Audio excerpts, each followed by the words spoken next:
Good afternoon, guys. Welcome back to the channel. My name is Ryan. This is Auto Detour, and Gramps is finally back home in the garage, tuned, running great, and now it's time to wrap up some of the things in the engine compartment and the wheel wells that I didn't want to do before the dyno because I wanted to have access to things in case things need to be worked on at the dyno. So I also want to go over some of the comments from the dyno video, clear some of those things up. And after we're done with that, we'll take Gramps out for a drive on the street in the daylight so that you guys can experience along with me the all new and improved Grandpa truck.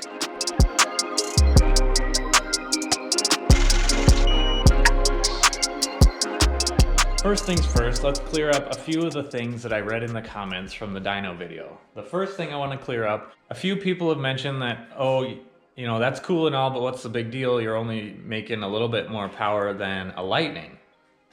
Well, so I want to clear this up. So 407 horsepower was at the wheels, and a Lightning, depending on what year you got, makes 360 or 380 horsepower at the crank. So there's a huge difference there. So at the end of the video, we gave the estimated crank horsepower number, and we've estimated that Gramps is putting out 547 horsepower at the crank, which is a large amount over what a Lightning makes. So whether Gramps is faster than a Lightning or not yet, that is something we'll have to test out in the future. Lightning is obviously geared more for sport truck driving. Has much better tires. And if you've been following me on Instagram, you will see that traction is a big issue for Grandpa truck now, which is not a problem I really had before. So anyway, large horsepower difference between Gramps and a Lightning right now. We're putting 407 to the wheels at 8.8 PSI. We have the boost controller to set boost cut at 9.1, so it can't go over 9.1. And I have hit 9.1 multiple times, so on those occasions, I'm sure I've put down more than 407 to the wheels. So Gramps is an absolute monster. You guys will see when we go out and drive it. So we're gonna pop the hood for the second thing that I wanna address. Both of these things actually are under the hood. So the second thing I want to address is under the hood here.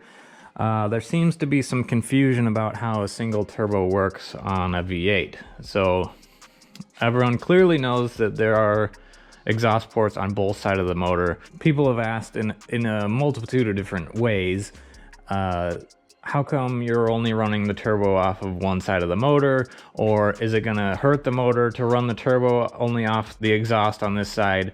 Well, the answer is, of course, it's not running off just one side of the motor. All the exhaust ports are flowing through the turbo, and that happens through the crossover pipe underneath. And I'm not trying to make anyone feel like they asked a dumb question. I'm glad you asked the question, because you guys that asked it aren't the only ones that have asked it. So when you look over here, we have the driver's side header, and it goes down to this crossover pipe, and the crossover pipe brings the exhaust from this side over to the passenger side. So that crossover pipe is right here. It comes up this side. My light's freaking out. There we go. And so it's not totally obvious because it's kind of covered by the downpipe here, but the crossover pipe comes up here into this collector on the passenger side exhaust manifold. So everything is collecting here and through the hot side of the turbo housing here, spinning the turbo and then going out the single exhaust pipe here. I can understand why it looks like it's only hooked up to the exhaust on this side, because everything's on this side and the exhaust exits down here on this side. Just wanted to clarify that because I saw that come up in the comments a few times. The other one is kind of a hilarious one, and I didn't really think about it at the time, but the issue with the ghost light on the dyno.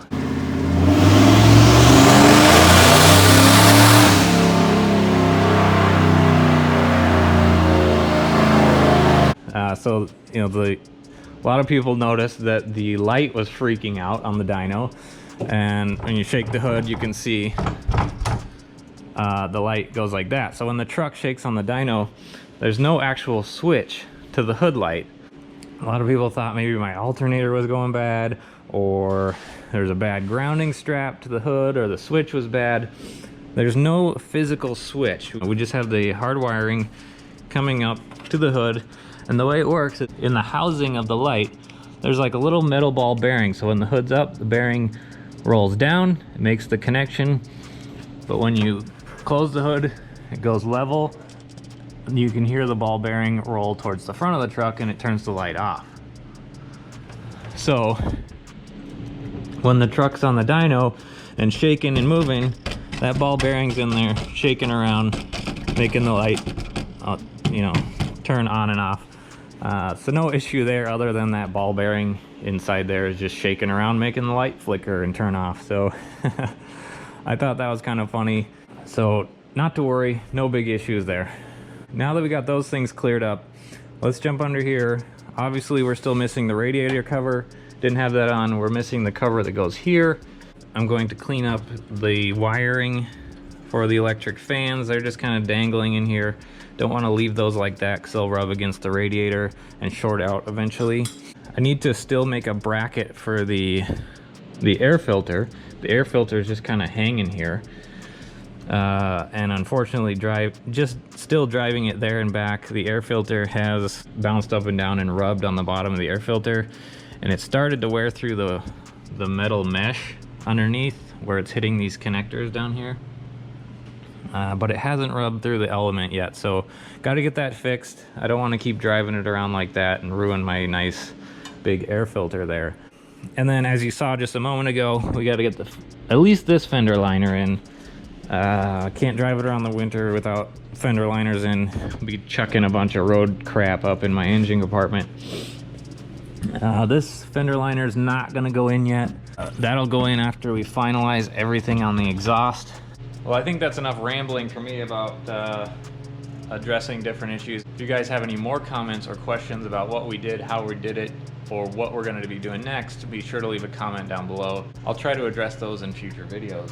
But let's get started on getting everything cleaned up and get it on the road.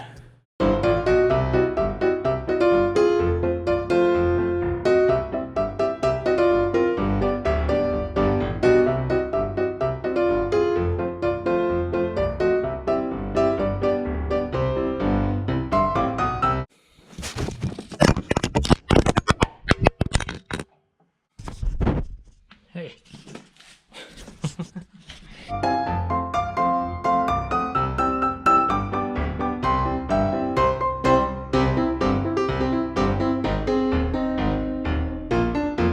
Alright guys, there we go. This is the 99% complete engine compartment. We got the plastic radiator cover back on. Really cleans everything up, covers up that ugly radiator and all the wiring under there. We got the wiring run and neatly tied together, so that looks really nice for the electric fan controller down there. We got the throttle body cover back on to cover up all the, cruise control and all that stuff. I got the driver's side fender liner put back in, and so now you can just see a little sneaky peek of that ceramic coated header on this side. I'm gonna miss seeing that thing, but obviously having the fender liner in here is gonna protect all my new parts and pieces in the engine bay from getting just junk thrown around on them. We are not gonna be putting the one in on this side just yet until we totally finalize where the exhaust is gonna go. So that one is still sitting right over there. So I still have not come up with a way to support this. I rotated it up just a little bit so it's not rubbing on these connectors underneath anymore. So temporarily it's good to go for now. It's resting on this plastic ledge of the radiator cover and the silicone coupling for the coolant line there. So it's not going anywhere. It's a little floppy and it's gonna move around. So if you guys have any good ideas to mount that thing, be sure to let me know. I think we might just mount something to this metal bracket down here. But other than that, I think we are all set to go. I do plan on getting a turbo blanket for the hot side of the housing. just to cover that guy up, keep even more heat down over on this side of the motor. What do you guys think? That's kind of the finished product of the Grandpa truck engine compartment. So, oh, kind of forgot one last thing. I think this was probably the first piece taken off at the start of the build, so it's gonna feel good to snap this guy back in place.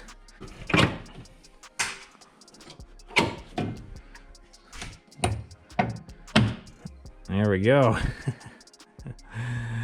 And that, of course, is the crank for the jack. There we go. Now it looks complete. So what do you guys say we get Gramps outside and go have a little fun on the street, see how he does?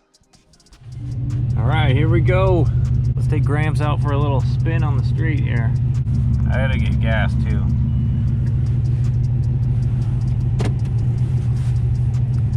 First fill up since driving all the way to the dyno and back and running the kids around town a little bit in this thing, so I have no idea what the fuel economy is yet.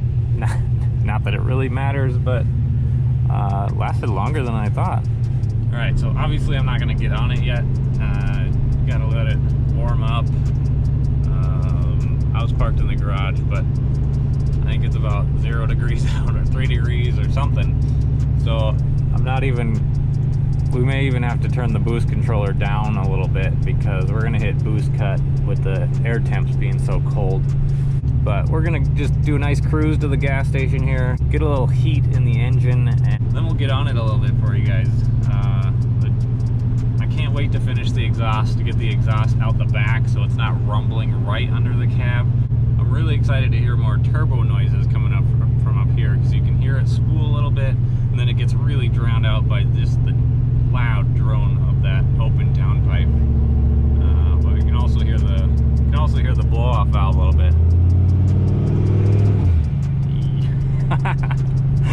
Yes. Yeah, good old 93. Oh, it's freezing cold out here. All right, well, that's filling up. Something I can't normally show you because we're stuffed in the garage, but still got the stock exhaust hanging out in there. We'll have to get that pulled out when we do the exhaust. Even though it looks kind of cool, still have the stock tailpipe there. Yeah, just a little bit to the sleeper effect, but I think it's gotta go. $57, not bad. Ooh. Really cold out there.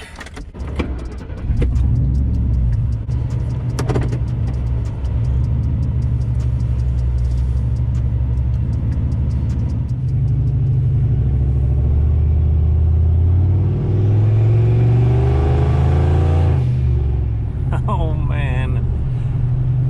Oh, Gramps. Gramps is an animal.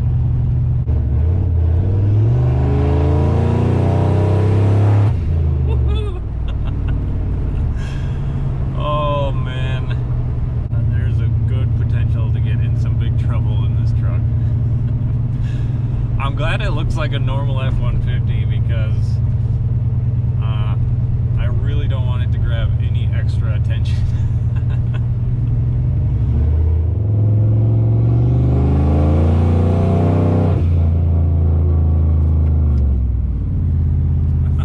Okay. All right, let's go over here and see if we hit boost cut.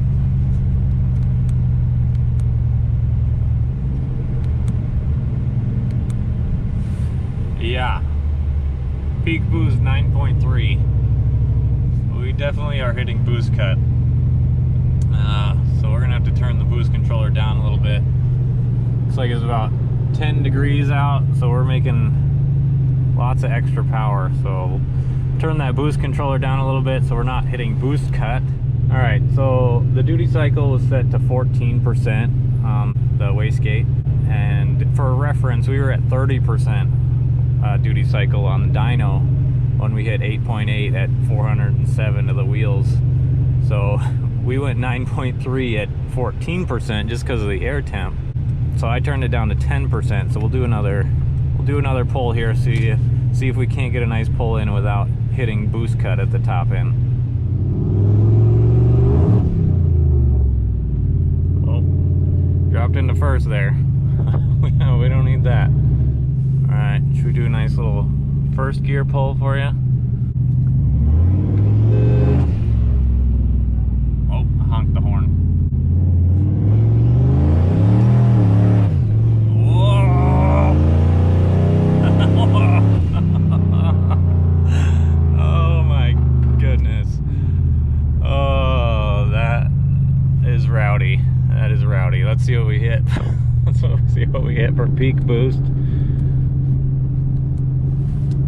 There we go. 10%'s looking pretty good. We're at 8.6. We could probably run around 10-12% on the wastegate, keep us under that 9 psi, or the 9.1 is where the boost cut's at.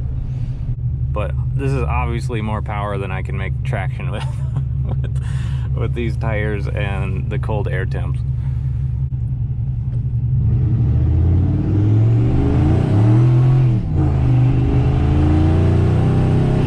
Oh gosh.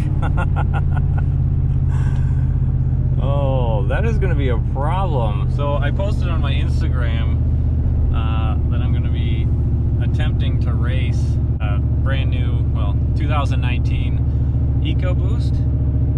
I think traction's going to be a problem for me. We may have to just race them both in four-wheel drive. You know, I can't keep the back tires glued down on this thing, especially with being this cold out. I could just listen to that blow-off valve all day.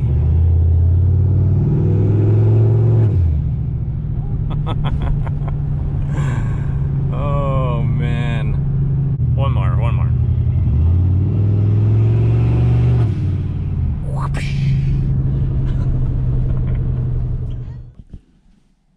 Well, we are back at the house now. Gramps is running like a champ. Holy smokes. Obviously traction is an issue. The old, what do we got here?